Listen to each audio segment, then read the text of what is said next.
نحمده ونستعينه ونستغفره ونعوذ بالله من شرور أنفسنا ومن سيئات أعمالنا.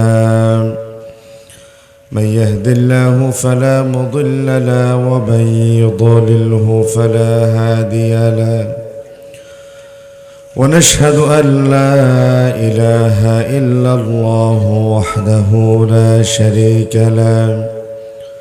ونشهد أن سيدنا وحبيبنا ومولانا محمدا عبد الله ورسوله الذي أرسله بالحق بشيرا ونذيرا وداعيا إلى الله بإذنه وسراجا منيرا. فقد قال الله تعالى في كلامه المجيد وبرهانه التوحيد: أعوذ بالله من الشيطان الرجيم. بسم الله الرحمن الرحيم. إن الله يأمر بالعدل والإحسان وإيتاء ذي القربى وينهى عن الفحشاء والمنكر والبغي يعظكم لعلكم تذكرون. صدق الله العظيم وصدق رسوله النبي الحبيب الكريم، ونحن على ذلك من الشاهدين والشاكرين، والحمد لله رب العالمين. إن الله وملائكته يصلون على النبي يا أيها الذين آمنوا صلوا عليه وسلموا تسليما. اللهم صل على سيدنا مولانا محمد وعلى آل سيدنا। প্রাণ খুলে আওয়াজ ছেড়ে দিয়ে জোরে জোরে মুহাব্বতে পড়ি আল্লাহুম্মা সাল্লি আলা سيدنا مولانا محمد وعلى آل سيدنا। তাহাজ্জুদের যাইনা মাঝে মরণ দিও প্রভু আমায়, একামতে দিনের কাজে কবুল করে নিও আমায়। আল্লাহুম্মা সাল্লি আলা সাইয়্যিদিনা মাওলানা মুহাম্মদ ওয়া আলা আলি সাইয়্যিদিনা। بلغ العلا بكماله كشف الدجى بجماله حسنت جميع خصاله صلوا عليه وآله قدموں میں مصطفیٰ کی میرا مزار ہوتا وہ خاک پاک ہوتی میں خاک سار ہوتا بلغ العلا بکمالہ کشف الدجى بجماله حسنت جميع خصاله বাবুল ইসলাম চট্টগ্রামের শহীদের রক্তস্নাত এলাকা সাতকানিয়ার দক্ষিণ রূপকানিয়া মাহফিল বাস্তবায়ন কমিটির উদ্যোগে ডিফেন্ডার্স অব বাংলাদেশের তত্ত্বাবধানে আজকের ঐতিহাসিক তাফসীরুল কোরআন মাহফিলের সমাপনী অধিবেশনের শ্রদ্ধাভাজন বরেণ্য সভাপতি বিশিষ্ট আলেমে দ্বীন জনাব হাফেজ মাওলানা হেদায়েতুল্লাহ সাহেব, উপস্থিত আছেন ইসলামী আন্দোলনের বীর সিপাহ সালার, এলাকার মাটি ও মানুষের অভিভাবক, জননন্দিত জননেতা, বিশিষ্ট ইসলামী চিন্তাবিদ, ইসলামিক স্কলার, রাজপথের লড়াকু সৈনিক জনাব আলহাজ মাওলানা মোহাম্মদ ইসাক সাহেব দামাত বরকাতুহুম, মঞ্চ উপস্থিত হযরত উলামায়ে কেরাম, পার্শ্ববর্তী মসজিদ থেকে আগত খুতাবায়ে আযম, আইম্মায়ে মাসাজিদ, খুদ্দামে মাসাজিদ, স্কুল কলেজ মাদ্রাসা বিশ্ববিদ্যালয়ের সম্মানিত ছাত্রছাত্রী কেরাম, পিতৃতুল্য জাতির সেরেতাজ মুরাব্বিয়ান আযম, সভ্যতা বিনির্মাণের কারিগর, ইতিহাস পরিবর্তনের অংশীদার সমবয়সী তরুণ যুবক কিশোর ভাইয়েরা, বিশেষ করে আমার প্রিয় ভাই রূপকানিয়া টিভির ইমন এবং তার সতীর্থ বন্ধুরা, যাদের আন্তরিকতা ভালোবাসা আজকের এই মাহফিল পর্যন্ত আমাদেরকে নিয়ে এসেছে, সর্বস্তরের তৌহিদি জনতা, আসসালামু আলাইকুম ওয়া রাহমাতুল্লাহি ওয়া বারাকাতুহু। আল্লাহ তাআলার শুকর এবং সুজুদ আদায় করছি, যিনি সুস্থতার নিয়ামতে ধন্য করে সালাতুল ইশার পরবর্তী সময়ে নির্ধারিত শিডিউল অনুযায়ী আমাদেরকে কথা বলার, কথা শোনার জন্য মহামনিব রব আমাদেরকে মাহফিলের এই প্যান্ডেলে বসার, কথা বলার সুযোগ দিয়েছেন। আমরা আল্লাহর ভাষায় বলি আলহামদুলিল্লাহ। আল্লাহ তাআলাকে থ্যাঙ্কস এবং ধন্যবাদ জানাই এই জন্যে, আজ থেকে কয়েক মাস আগে 5 অগাস্টের আগে এই ধরনের একটা প্রোগ্রামের আয়োজন করতে গেলে মাহফিলের আয়োজক যারা থাকতেন তাদেরকে প্রশাসনের কাছে, থানায়, এসপি সার্কেলের এবং তথাকথিত নেতা নেত্রীদের ঘরে দৌড়তে দৌড়তে কয়েক জোড়া স্যান্ডেলের তলা ক্ষয় করা লাগতো, ঠিক না? রব্বে কারীম আমাদেরকে দয়া করেছেন, ইহসান করেছেন, অনুগ্রহ করেছেন। আমার বাংলার দামাল ছেলেদের হাত দিয়ে একটি 5 অগাস্ট দান করেছেন, যে 5 অগাস্টের ভেতর দিয়ে জমিন যার, জীবন যার, আইন চলবে, বিধান চলবে তার, এই কথার পক্ষে আমরা গলা ফাটিয়ে আল্লাহর জমিনে আল্লাহর কোরআন নিয়ে কথা বলার একটা সুযোগ পেয়েছি। আমরা রবকে থ্যাঙ্কস জানিয়ে সকলেই পড়ি আলহামদুলিল্লাহ। গলার অবস্থা ভালো নয়, প্রতিদিন প্রোগ্রাম হচ্ছে নির্ধারিত শিডিউল অনুযায়ী মাহফিলে।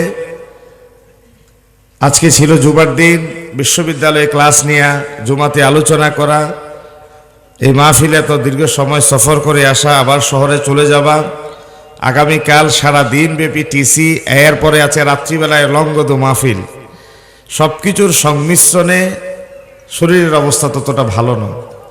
এজন্যেই যত দ্রুত, যত তাড়াতাড়ি সম্ভব আপনারা একটা নির্ধারিত বিষয় দিয়েছেন, এই নির্ধারিত বিষয়ের হক আদায় করে চেষ্টা করব। এই রূপকানিয়ার মাহফিল এটি চিরাচরিত ঐতিহ্যবাহী মাহফিল, বাংলাদেশের শীর্ষস্থানীয় উলামায়ে কেরাম, বাংলাদেশের শীর্ষস্থানীয় আলোচক, যাদের ভেতরে উলামায়ে কেরামদের শ্রদ্ধা আছে, সম্মান আছে, ভালোবাসা আছে, লোকজনের আকর্ষণ আছে, সব উলামায়ে কেরাম এই মাহফিল অতীতে মেহমান হয়ে আলোচনা পেশ করেছেন, ঠিক না? আজ দেশকে এত উলামায়ে কেরামরা কথা বলবেন। রূপকানিয়ার জমিন কোরআনের ময়দান, এই জমিন ইসলামী আন্দোলনের দুর্জয় ঘাঁটি, এই জমিন ইসলাম এবং কোরআনের পক্ষে যদি ভোটাভুটি হয়, কোরআনের পক্ষে, ইসলামের পক্ষে ভোট দিয়ে ব্যালট বাক্স ভর্তি করে দেওয়ার জমিন, ঠিক করে বলেন? তো এই জমিনের জনগণ কোরআনের কথা শুনতে আসবে না, সেটা আমরা গলা ফাটিয়ে বলল বিশ্বাস করব না। কেউ ব্যস্ত আছেন, কেউ খাচ্ছেন, কেউ নানা ঝামেলার ভেতরে। অবশ্যই উলামায়ে কেরামদের শ্রদ্ধা, সম্মান, ভালোবাসা অন্তরে লালন করে প্রতি বছরের ন্যায় এই মাহফিলকেও তারা কানায় কানায় পূর্ণ করে দিয়ে কোরআনের প্রতি শ্রদ্ধা, ভালোবাসা অবশ্যই প্রকাশ করবেন। এই বিশ্বাস আমাদের আছে না নাই? অবশ্যই আছে। আসুন আমরা নির্ধারিত বিষয়ের উপর কথা শুরু করি। আমাকে আপনারা একটা বিষয় দিয়েছেন, আল্লাহর দরবারে ন্যায় ও ইনসাফ প্রতিষ্ঠার মর্যাদা। বিশ্বনবী মুহাম্মদ রাসূলুল্লাহ সাল্লাল্লাহু আলাইহি ওয়াসাল্লাম ছিলেন হক ও ইনসাফের প্রতীক। আপনাদের সামনে কোরআনুল কারীমের একটি আয়াত তেলাওয়াত করেছি। সেটি হচ্ছে কোরআনুল কারীমের হাতির নামে সূরা আছে, পিঁপড়ার নামে সূরা আছে, মৌমাছির নামে সূরা আছে, মাকড়সার নামে সূরা আছে। যে 114টি সূরার ভেতরে মৌমাছির নামে যেই সূরাটা আল্লাহ তাআলা নাজিল করেছেন, সেই সূরার 90 নম্বর আয়াত আল্লাহ তাআলা সেই আয়াতে বলছেন, ইন্নাল্লাহা ইয়া'মুরু বিল আদলি ওয়াল ইহসান। তিনি তোমাদেরকে নির্দেশ দিচ্ছেন তোমরা আদল এবং ইহসান কায়েম করো, ন্যায় বিচার প্রতিষ্ঠা করো, জাস্টিস যেন তোমাদের ভেতরে বিদ্যমান থাকে। লাকাদ আরসালনা রাসূলানা বিল বায়িনাত ওয়া আনজালনা মাআহুমুল কিতাব ওয়াল মিজান লিয়াকুমা আন-নাসু বিল কিসত। ইনসাফ এবং আদল ভিত্তিক একটা সমাজ যদি প্রতিষ্ঠিত হয়ে যায়, দরজা খোলা রেখে ঘুমানো যাবে। আমার সুন্দরী মা বোনেরা মাইলের পর মাইল নির্বিঘ্নে নিরাপত্তার সাথে সফর করতে পারবে। কোন ইফতিজ আর রিপ্রিজিং, কোন দুর্বৃত্তের দুর্বৃত্তায়ন আমার মালওয়ালার পকেটে আমার সুন্দরী নারীর দিকে লোল দৃষ্টি দেওয়ার সাহস কিংবা সুযোগ থাকবে না। ঠিক কিনা বলেন? এই ন্যায় বিচার আজ জাদুঘরে বন্দী হয়ে আছে। এই ন্যায় বিচারের বাণী বই পুস্তকের ভেতরে নীরবে নিবৃত্তে কাঁদছে। আজকে স্বামী হারা স্ত্রীর রোনাজারি, সন্তান হারা মায়ের আর্তনাদ, আর স্বামী হারা স্ত্রীর বিধবা নারীর আকাশ বাতাস বাড়ি করা কান্নার আওয়াজে সারা পৃথিবী আল্লাহর দরবারে ফরিয়াদ করছে, রব আমাদের জন্য ওয়াজআল লানা মিন লাদুনকা ওয়ালিয়া ওয়াজআল লানা মিন লাদুনকা নাসীরা। তুমি আমাদের জন্য একজন অভিভাবক পাঠাও, তুমি আমাদের জন্য একজন সাহায্যকারী পাঠাও, যেই সাহায্যকারীদের ভেতরে থাকবে সালাহউদ্দিন আইয়ুবীর মতো, যে সাহায্যকারীদের ভেতরে থাকবে খালিদ ইবনুল ওয়ালিদের মতো জজবা নিয়ে কোরআনুল কারীমের রাজ কায়েম করতে, প্রয়োজনে জীবন দেওয়ার, প্রয়োজনে রক্ত দেওয়ার সমস্ত চ্যালেঞ্জ মোকাবেলা করে এই জাতির ভাগ্য আকাশে উন্নয়নের সূতিকাগার হিসেবে তারা ভূমিকা পালন করবে। এই ধরনের একজন অভিভাবকের জন্য মজলুম জনপদ ত্রাহি ত্রাহি করছে আজকে। ঠিক কিনা বলেন? আজ 57টির অধিক মুসলিম রাষ্ট্র পৃথিবীতে আছে, যেখানে মুসলমান সেখানে নির্যাতন, যেখানে মুসলমান সেখানে রোনাজারি, যেখানে মুসলমান সেখানে আর্তনাদ। যেন মনে হচ্ছে মুসলমান হিসেবে ইসলামকে ধারণ করে লালন করে পৃথিবীতে মাথা উঁচু করে দাঁড়ানো যেন আজন্ম একটি পাপে পরিণত হয়েছে। মনে হচ্ছে যেন কোরআনুল কারীমের সেই আয়াত, ওয়ামা নাকামু মিনহুম ইল্লা আন ইউমিনু বিল্লাহিল আজিজিল হামিদ, কোনো অপরাধ নাই, কেবল একটাই অপরাধ, আকাশ যার, জমিন যার, জীবন যার, সে আল্লাহর পক্ষে দ্বিধাহীন চিত্তে কথা বলায় যেন মনে হচ্ছে আজকে জমিন একটা বড় অপরাধ। ঠিক কিনা বলেন? 17 বছর পর্যন্ত আমরা কারো অন্যায় করি নাই, কারো জুলুম করি নাই, কাউকে খুন করি নাই, গুম করি নাই, কিন্তু এই জাতি আমাদের এই সূর্য সন্তানদেরকে স্বাধীনভাবে রাত্রিবেলায় ঘরে ঘুমানোর অধিকারটা পর্যন্ত দিতে পারে নাই। ঠিক কিনা বলেন? চোর ডাকাত বদমাইশ টেন্ডারবাজ চাঁদাবাজ যারা ছিল, তারা বউ বাচ্চা সন্তান সন্ততির সাথে আনন্দ জৌলসের ভেতর দিয়ে ঈদ কোরবান উদযাপন করেছে। জাতির শ্রেষ্ঠ সন্তান সূর্য সন্তান যারা ছিল, তারা জেলখানার অন্ধকার কুঠিরে নীরবে নিবৃত্তে ডুকরে ডুকরে কেঁদে কেঁদে 10-12টি বছর তারা বছরের পর বছর জেলখানার অন্ধকার প্রকোষ্ঠে কাটিয়ে তারা জাতির জন্য আল্লাহর পক্ষ থেকে আযাব এবং গজবের একটা জাহাজ নামিয়ে নিয়ে আসছে। যে আযাব এবং গজবের জাহাজের উপর ভিত্তি করে আজকে এই জালেম গোষ্ঠী লেজ গুটিয়ে পালাতে বাধ্য হলো। ঠিক কিনা বলেন? এটা কি মনে করেছেন আপনারা আমাদের আন্দোলনের ফসল? না, যে সমস্ত জাতির শ্রেষ্ঠ সন্তানদেরকে বন্দী করে রাখা হয়েছিল, স্ত্রী পুত্র পরিবার পরিজন থেকে বিচ্ছিন্ন করে দেওয়া হয়েছিল, সন্তান সন্ততি থেকে আলাদা করে দেওয়া হয়েছিল, তাদের সেই মজলুম রোনাজারির ভেতর দিয়ে আল্লাহ রাব্বুল আলামিন আকাশ ফেটে জাতির জন্য আযাব এবং গজবের বৃষ্টি বর্ষণ করেছে, যে গজবের বৃষ্টি বর্ষণের ভেতর দিয়ে তারা আজ দেশ ছেড়ে তাদের মামা বাড়িতে পালাতে বাধ্য হয়েছে। ঠিক কিনা বলেন না? সব অপরাধের, সব অন্যায়ের একটাই কেন্দ্রবিন্দু, যেই সমাজে, যে রাষ্ট্রে ন্যায় বিচার নাই, ইনসাফ নাই, আদল নাই, জাস্টিস নাই, সেই সমাজে যার যা ইচ্ছা, যেমন ইচ্ছা সে তেমনটাই করতে পারে। আমরা আজকে ন্যায় বিচার নিয়ে কথা বলতে চাই। নবী করিম সাল্লাল্লাহু আলাইহি ওয়াসাল্লাম বলেছেন, মান ওয়ালিয়াল কাদা ফাকাদ যুবিহা বিগাইরি সিকিন, যাকে কাজী বানানো হলো, বিচারক বানানো হলো, তাকে যেন ছুরিবিহীন জবাই করে দেয়া হলো। অর্থাৎ তার কাঁধের উপর এত বিশাল জিম্মেদারিত্ব তুলে দেওয়া হলো, একজন মানুষকে জবাই করে দিলে যেই পরিমাণ কষ্ট অনুভব করে, যেই পরিমাণ লোড তার উপর থাকে, একজন মানুষকে বিচারকের এজলাসে বসিয়ে দেওয়া মানে অনুরূপ বিশাল বড় একটা পাহাড় সম বোঝা তার মাথার উপর চাপিয়ে দিয়ে। আল্লামা সাঈদ রাহমাতুল্লাহি আলাইহি এজলাসে দিয়া বক্তব্যের একটা অংশ বিশেষ হাদিস আমি আজকে আপনাদের সামনে পেশ করতে চাই। নবী করিম সাল্লাল্লাহু আলাইহি ওয়াসাল্লাম বলেছেন, আল কাদাতু সালাসাতুন, বিচারক তিন শ্রেণীর। আওয়াজ দিয়ে বলবেন, বিচারক কয় শ্রেণীর? তিন শ্রেণীর বিচারক। ওয়াহিদুন ফিল জান্নাহ ওয়া ইসনানি ফিন্নার, এক শ্রেণীর বিচারক জান্নাতি, বাকি দুই শ্রেণীর বিচারক জাহান্নামী। ফাআম্মাল্লাযী ফিল জান্নাহ ফারাজুলুন আরাফাল হাক্ক ফাকাদা বিহি, এক শ্রেণীর বিচারকের জন্য জান্নাত অবধারিত হয়ে যায়, যারা ইনসাফ, ন্যায়, সত্য, সুন্দর বুঝতে পারল এবং ন্যায় ইনসাফের পক্ষে তারা রায় দিয়ে জালেমকে শাস্তি দিল, মজলুমকে রেহাই দিল। বিশ্বনবী বলেছেন তার ঠিকানা আল্লাহর জান্নাত। সুবহানাল্লাহ বলেন। দুই নম্বর বিচারকের ঘোষণা করলেন, ওয়ারাজুলুন আরাফাল হাক্ক ফাজারা ফিল হুকমি ফাহুয়া ফিন্নার, একজন বিচারক বিচারের এজলাসে বসার পরে সাক্ষী, এভিডেন্স, তথ্য সব কিছু জেনে তিনি বুঝতে পারলেন রায় কোনটা, সত্য কোনটা, ইনসাফ কোনটা। সত্যটা জানার পরে সৎসাহস নিয়ে রায়টা তিনি দিতে পারেন নাই। উপরের ফোনের কাছে তিনি হেরে গেলেন, ব্রিফকেসের কাছে তিনি বাইশ হয়ে গেলেন। বিশ্বনবী মুহাম্মদুর রাসূলুল্লাহ সাল্লাল্লাহু আলাইহি ওয়াসাল্লাম বললেন, যেই বিচারক সাক্ষী সবুতের ভিত্তিতে রায়টা কোন দিকে যাবে বুঝতে পেরেছেন, কিন্তু উপরের ফোনের কাছে হেরে গেলেন, ন্যায় বিচারের মানদণ্ডে তিনি উত্তীর্ণ হতে পারলেন না, সুস্পষ্ট জালেম, তার ঠিকানা জাহান্নাম। তিন নম্বর বিচারক, ওয়ারাজুলুন কাদা লিন-নাসি আলা জাহলিন ফাহুয়া ফিন্নার, আরেক শ্রেণীর বিচারক আছে, যেই বিচারক রায় সত্য কি মিথ্যা টের পায় নাই, বুঝতে পারে নাই, পড়াশোনা নাই, এভিডেন্স যারা, সে কিছুই জানে না, বুঝে না। যে ব্যক্তি জানে না সে রায় দিবে কি, এই জন্য তার কাঁধে বন্দুক আছে, হাতে কলম আছে, শক্তি আছে, সামর্থ্য আছে। এই জন্য কিছুক্ষণ লয়ারদের যারা শুনলেন, কিছুক্ষণ তথ্যপাত্র সামনে ঘাটাঘাটি করলেন, এখন জালেমরে দিলেন মজলুমের কাতারে, মজলুমরে বানিয়ে দিলেন জালেম, মন গড়া বিভ্রান্তিপূর্ণ রায় দিয়ে দিলেন। এই গণ্ডমূর্খ অতরব ব্যক্তির ঠিকানা চিরদুঃখের আল্লাহর জাহান্নাম।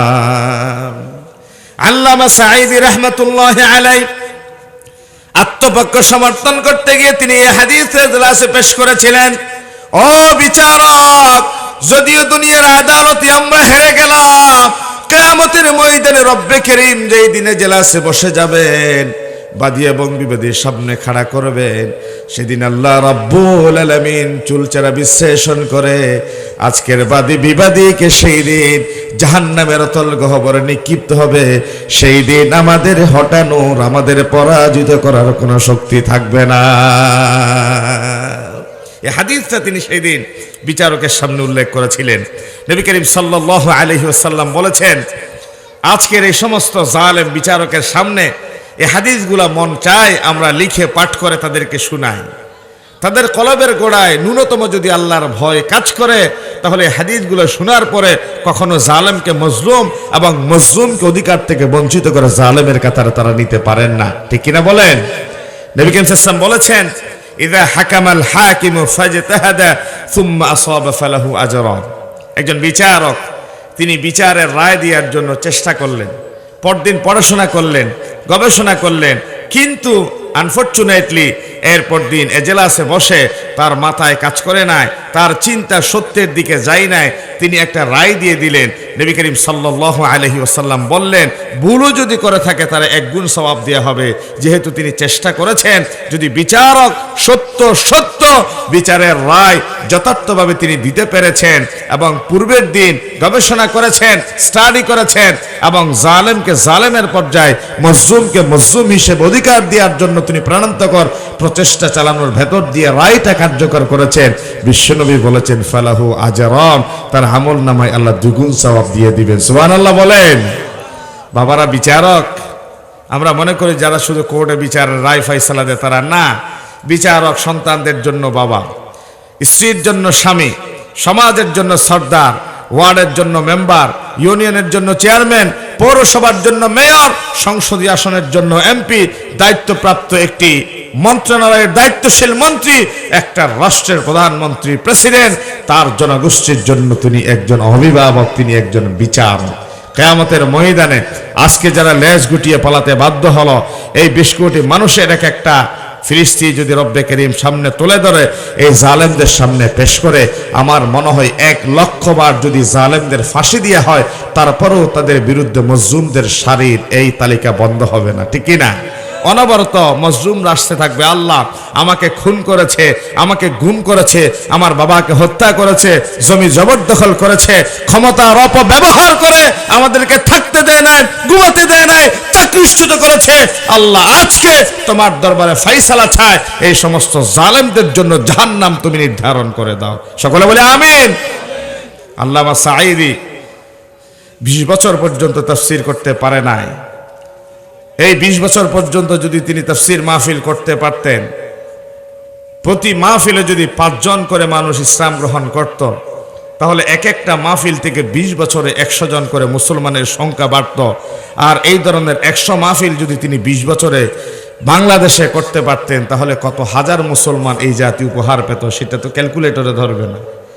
এই সমস্ত হেদায়েত থেকে বঞ্চিত মানুষ যদি আল্লাহর দরবারে নালিশের আঙ্গুল তোলে, সেদিন শুধুমাত্র এই কোরআনের তাফসীর মাহফিল শুনে, গত সপ্তাহে আপনারা দেখেছেন চকরিয়ার একটা মাহফিলে আমার প্রিয় ভাই মাওলানা তারেক মুনওয়ার সাহেবের হাতে 23 জন একই পরিবারের ইসলাম ধর্ম গ্রহণ করে মুসলমান হয়েছে। সুবহানাল্লাহ বলেন।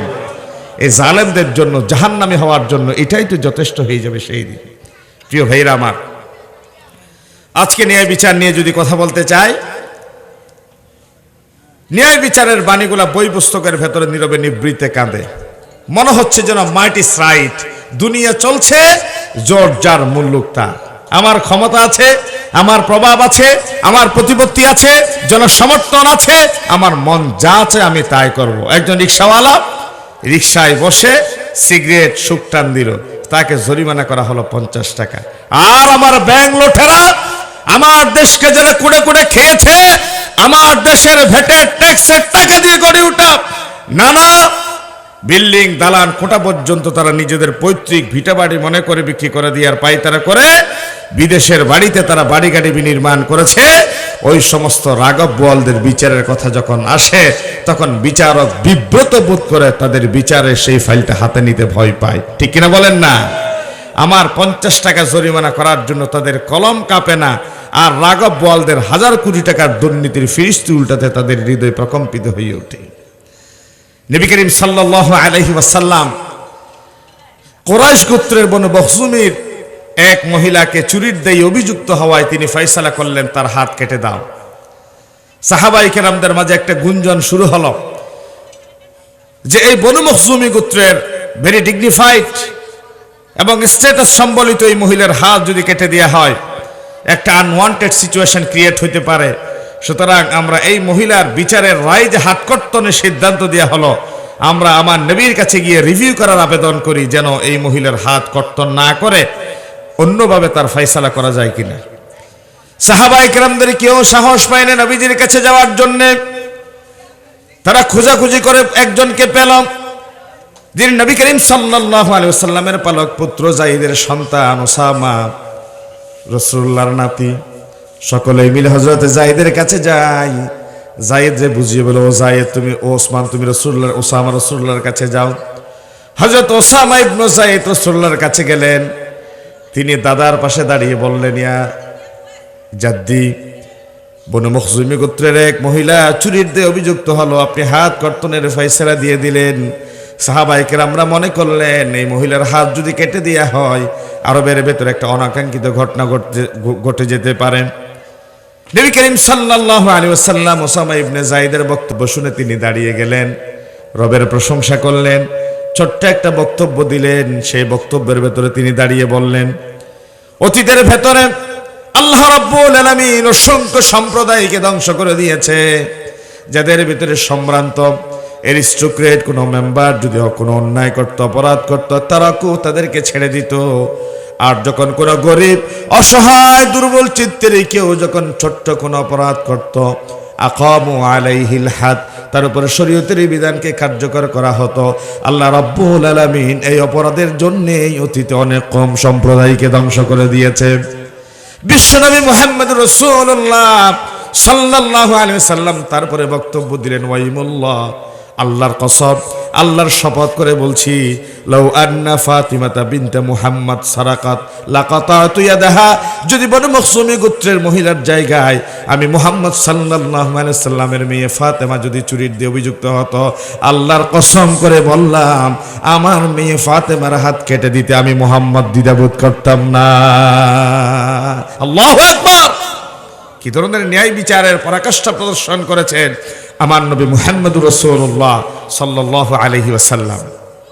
শুধু কি তাই, হযরত ওমর ইবনে খাত্তাব রাদিয়াল্লাহু তাআলা আন, তিনি তার ওরসজাত সন্তান যাকে বলা হতো আব্দুর রহমান, তিনি পরিচিত ছিলেন মারুফুন বিআবি শাহমা, আবু শাহমা নামে তিনি পরিচিত ছিলেন।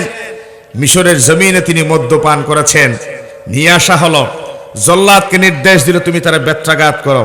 3টা বেত দেওয়ার পরে জল্লাদরে বলে, তুমি কি বেত দাও নাকি চাকরি বাঁচাও। বেতটা হাতে নিলেন, হযরত ওমর এবার বেত দিয়ে শুরু করলেন, বলে যে দিয়েছে 3 বেত, আমার হিসেবে ধরা হবে 1 বেত।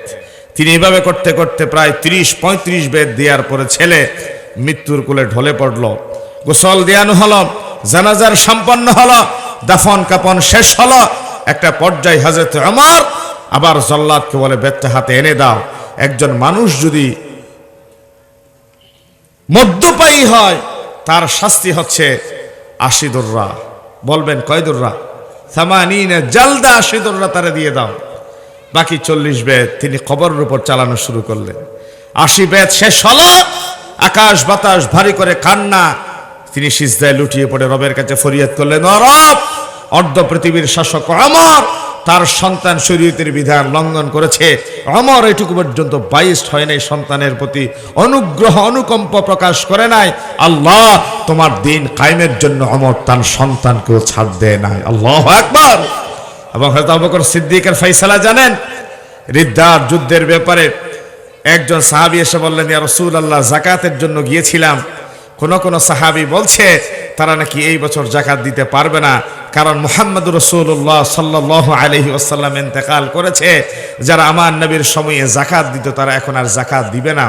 হযরত ওমর ইবনে খাত্তাব রাদিয়াল্লাহু তাআলা, হযরত আবু বকর সিদ্দিক বললেন, ওয়াল্লাহি লাউ কাতিলান্না মান ফাররাকা বাইনাস সালাতি ওয়াজ যাকাত ফাইন্নাজ যাকাতা হাক্কুল মাল। আল্লাহর কসম করে বলছি, যারা যাকাত তো দিতই, হযরত ওমর রাদিয়াল্লাহু তাআলা আনহু আছে, বিশ্বনবী মুহাম্মদুর রাসূলুল্লাহ সাল্লাল্লাহু আলাইহি ওয়াসাল্লামের সময়ে যারা একটা ছাগল দিত, তারা যদি ছাগলের গড়ার দড়িটাও দিত, স্বীকৃতি জানায়, আমি আবু বকর তাদের বিরুদ্ধে লড়াই অবতীর্ণ হব। হযরত ওমর পাশের থেকে দাঁড়িয়ে বললেন, খলিফাতুল মুসলিমিন আবু বকর, মুহাম্মদুর রাসূলুল্লাহ সাল্লাল্লাহু আলাইহি ওয়াসাল্লাম বলেছেন, মান ক্বালা লা ইলাহা ইল্লাল্লাহ দাখালাল জান্নাহ ওয়া হিসাবুহু আলাল্লাহ। যে ব্যক্তি লা ইলাহা ইল্লাল্লাহর স্বীকৃতি দিল সে তো জান্নাতি, তার ফয়সালা তো রবের সাথে হবে, তার ঈমানের সাথে তার জান নিরাপত্তা দেওয়ার দায়িত্ব খলিফার হাতে। সে তো কালিমার স্বীকৃতি দিয়েছে, কেবলমাত্র যাকাত দিতে স্বীকার করেছে, আপনি কেন তার বিরুদ্ধে যুদ্ধ করবেন? হযরত আবু বকর সিদ্দিক রাদিয়াল্লাহু তাআলা আন তারপরেও যখন দ্বিধাহীন চিত্তে বললেন, আল্লাহর কসম, যারা আমার নবীর জীবদ্দশায় একটা ছাগল জাকাত দিত, আজকে ছাগলের গলার রশিও দিতে দিত স্বীকার করে, আমি আবু বকর তার বিরুদ্ধে লড়াই অবতীর্ণ হব। তখন হযরত ওমর বললেন, আমি এখন বুঝতে পেরেছি যে আল্লাহ রাব্বুল আলামিন নিশ্চয়ই আবু বকরের মতো শান্তপ্রিয় মানুষের অন্তরে এই ব্যাপারে নির্দেশনা জারি করেছেন, এই জন্য তিনি এই ব্যাপারে বজ্রকঠোর হয়েছেন। তিনি তারপরে ঘোষণা করলেন, ফাইন্নাজ যাকাত হাক্কুল মাল, মালের যাকাত হচ্ছে এই যাকাত। যাকাত দেওয়ার ব্যাপারে যারা স্বীকার করবে, আমি আবু বকর তাদের ব্যাপারে কঠিন সিদ্ধান্ত নিতে বাধ্য হব। ইসলামের ব্যাপারে তিনি যদি সেই দিন নমনীয়তা প্রকাশ করতেন, তাহলে আমার নবীর ইন্তেকালের সাথে সাথে সেই দিন ইসলাম মাটির ভেতরে দাফন হয়ে যেত। প্রিয় ভাইরা আমার, ন্যায় বিচারের ব্যাপারে ইসলাম এবং কোরআন কি বলে, আমরা একটু ধারাবাহিক ফিরিস্তি শুনি আপনাদের। ন্যায় বিচার যারা করবে, এটা কাউকে খুশি করা, কাউকে বেজার করার জন্য নয়। ন্যায় বিচার হবে কেবল আল্লাহর জন্য। আওয়াজ দিয়ে বলবেন, ন্যায় বিচার কার জন্যে? জমিন যার আইন চলবে তার, আলা আলাহুল খালক ওয়াল আমর, আল্লাহর বিধান সমুন্নত করবার জন্য হবে ন্যায় বিচার। জিজ্ঞাসা করতে পারেন, কোথায় পেলেন এই কথা?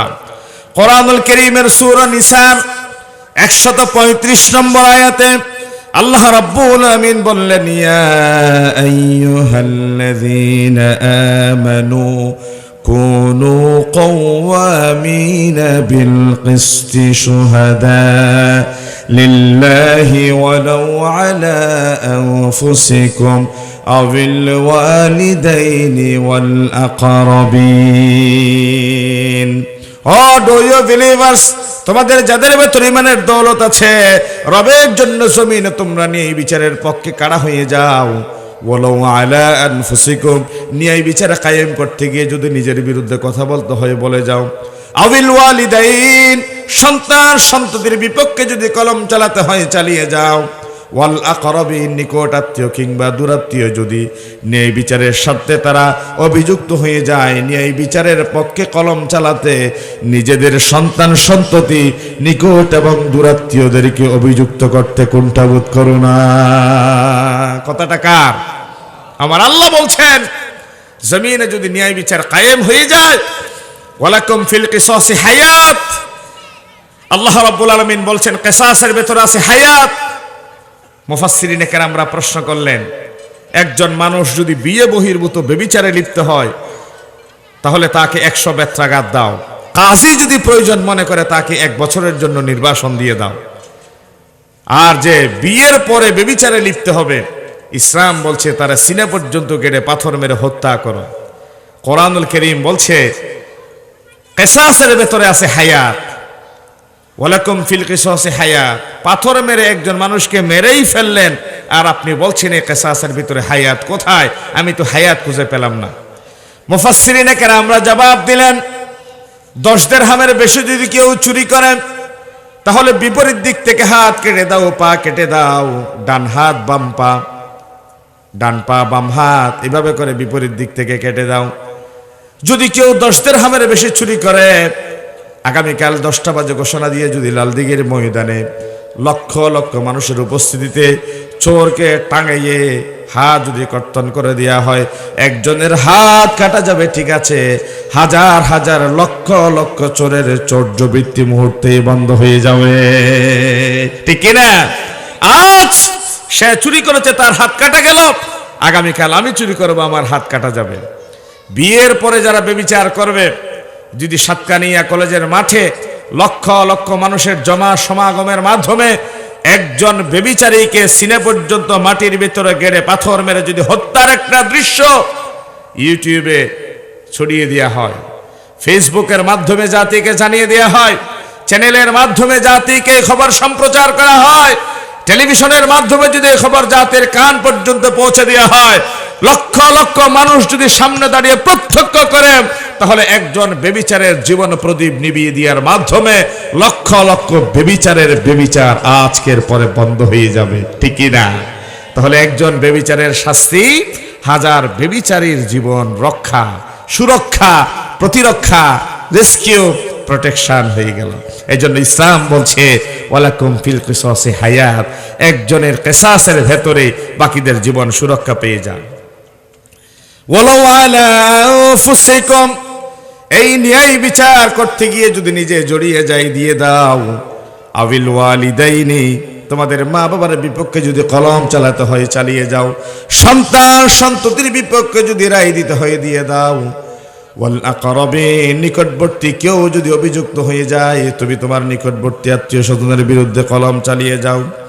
কোরআনুল কারীম আল্লাহ রাব্বুল আলামিন বলছেন, একটা জায়গায় গিয়ে মানুষ ঠেকে যায়, একটা জায়গায় গিয়ে মানুষ বড় দুর্বল হয়ে যায়। টাকাওয়ালা যারা, ধনী যারা, প্রভাবশালী যারা, ক্ষমতাবান যারা, তাদের বিরুদ্ধে সহজে রায় দিতে চায় না। এই জন্য সন্তান সন্ততি, ছেলে মেয়ে, নিজের আত্মীয় স্বজনের কথা বলার পরে ধনী এবং দরিদ্রের কথা আল্লাহ আলাদা করে বললেন।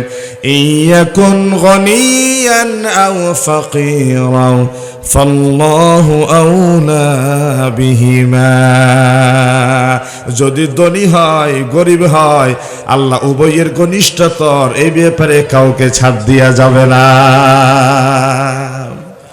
60,000 কোটি টাকা একটি পরিবার যদি লুটপাট করে, হাজার হাজার কোটি টাকা যদি একটা পরিবার বিদেশে পাচার করে, শিক্ষিত জ্ঞানী মূর্খ সকলকে ধরে ধরে একটা সময় ব্যাংকে চাকরি দিল।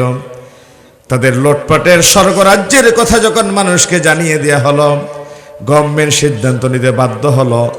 আনএক্সপেরিয়েন্স, অদক্ষ যারা, তাদেরকে ছাঁটাই করা হবে। যেমনি একটা সময়ে তাদের ঘরে দোয়ার বন্যা বয়ে যেত, বর্তমান সময়ে সে চাকরিস্থিত ভাইয়ের চোখের পানিতে তাদের উঠান যেন দরিয়াই হয়ে যাওয়ার সমান, ঠিক কিনা? তারা মানুষের